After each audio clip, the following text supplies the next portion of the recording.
Right, what am I doing today? Boosh, it's another review, and yet again it is another headlamp. Now Manventure were very kind enough to send me this for review, so they sent me this for free for review, so bear that in mind, but it will be an honest review, as it always is on this channel. Now one thing I do want to say in regards to Manventure, they are the UK official distributor for Nitecore stuff. So if you are going to buy Nitecore stuff in the UK, you may want to consider going through them. The reason being is, if you remember, I'll have a look here, I did a video about a fake. I ended up getting a fake Nitecore, it was a Nitecore tube, and it was a load of rubbish until somebody came along and said, look, looking at that, it looks like a fake. I didn't go through Manventure, and I ended up with a knockoff, and I didn't like the light. And then when I got the real one, it was much better, and I did a follow-up on that. So bear that in mind. So you might want to go through Manventure, but thank you to them anyway. So anyway, on with the review. So this is the Nitecore UT32, and I was very interested when this came through because I thought UT32, and then I saw there was a little man running, or a little lady running, I don't know. They're running along. Now this is aimed at, you don't have to use it for that, but it's certainly aimed at the trail running market. And as you know, on this channel, I do a lot of trail running.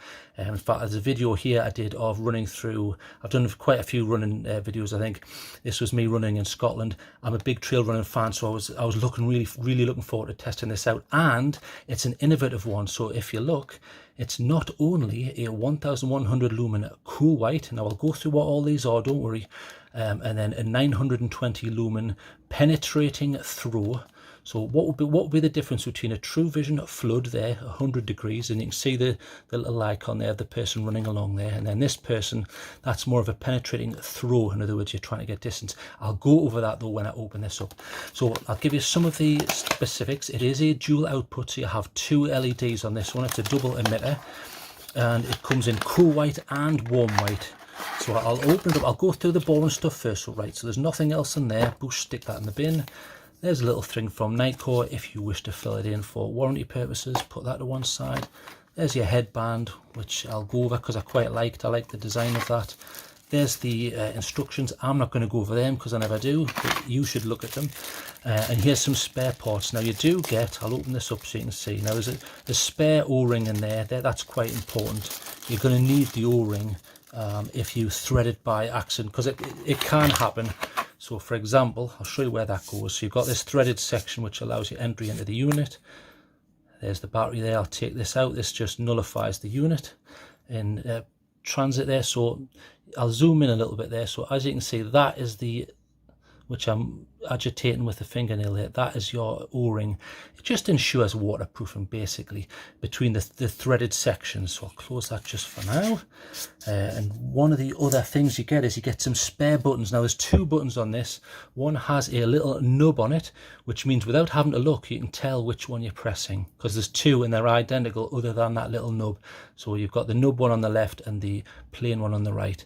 The nub one, I know from using it, is cool white, and this is the warm white. So there's some spares if you do need them. You've got your spare O-ring there, which I've explained the purpose of, and you get a clip. So if you want to use this like a standard 90-degree light, if you want to clip it onto things, there's a little section there. Bang, you can do that. You can clip it into pockets. It's not a bad clip. Quite sturdy, pretty decent.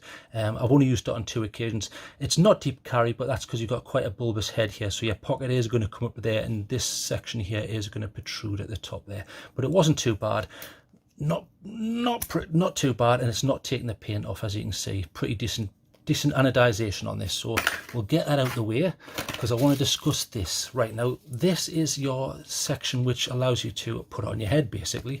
Now it's a 3-pointer. So what do I mean by a 3-pointer? Well, this section goes around the circumference of the skull.